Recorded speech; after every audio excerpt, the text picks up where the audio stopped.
A lot of Italian Americans have achieved success in every walk of life in the United States, and I do think that everything is open to people of Italian ancestry now. What concerns me is that Italian Americans and their descendants are going to forget the experiences of the past.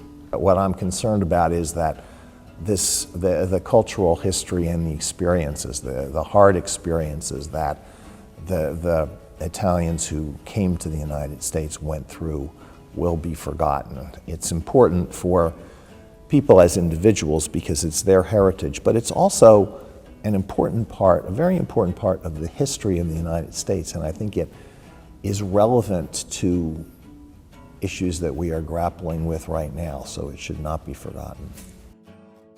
My name is really a D'Estasio. My Uncle Lou was a stockbroker at the very, very early, the 20s, 20, 25, 30, 1930. And at the time, there was a lot of prejudice against Italian Americans. So he changed the name from D'Estasio to De Stacy because he felt it sounded French and that would be better. By the time I was born, I didn't even know initially it was D'Estasio. That experience was terrific of working as Chief of Staff to Laura Bush in so many ways.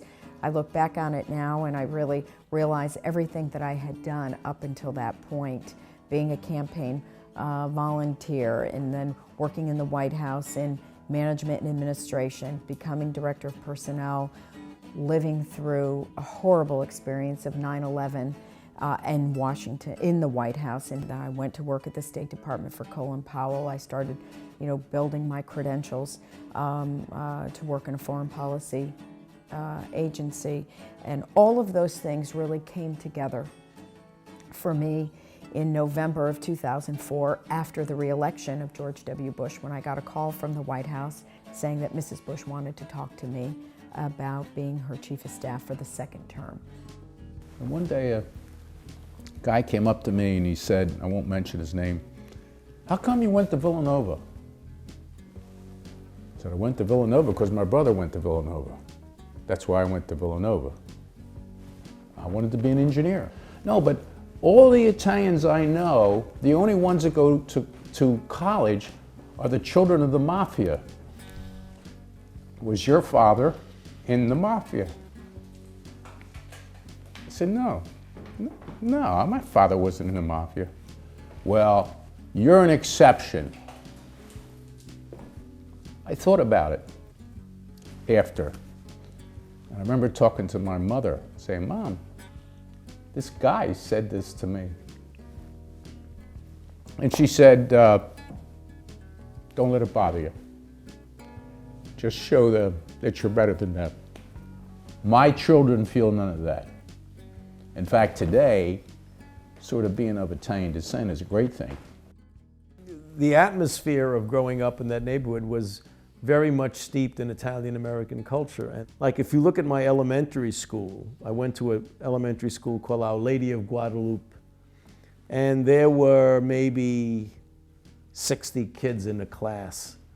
I would say 52 of them were Italian-American and 8 of them were either Irish or German or Swedish. So we had a little inkling of cross-culture understanding, but it was when I went to high school that I was very clear that we had a lot of different cultures and ethnic groups, and that was the first full daily experience that I had with interacting with other people. The group basically, this is a special corp created by Hillary Clinton when she was a Secretary of the State, And she basically used the same system that the Roman and Greek used to do at that time.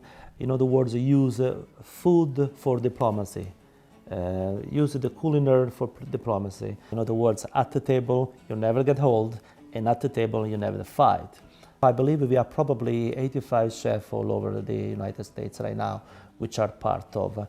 I feel honored and proud because, probably I'm not sure, but I think I'm the only Italian native which I'm part of. And I think that it's probably part of the due for what I've done to the community, for DC restaurant scenery, the dining, and that probably they choose me to be part of. He was first a musician, and then his father died in the flu epidemic, and so he had to go support his family. He was the oldest. And then when he got married to my mother, he needed to support a family, and a musician couldn't. With the Depression, he became a shoe salesman and spent the rest of his life as a shoe salesman. I grew up with my family. My uncle and aunt and their daughter lived downstairs. We lived upstairs with my sister. My great aunt lived next door with my cousins.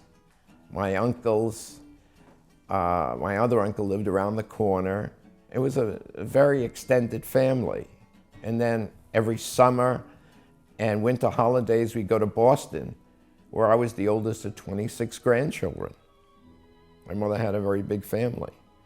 So it was a very close family structure. And that's important.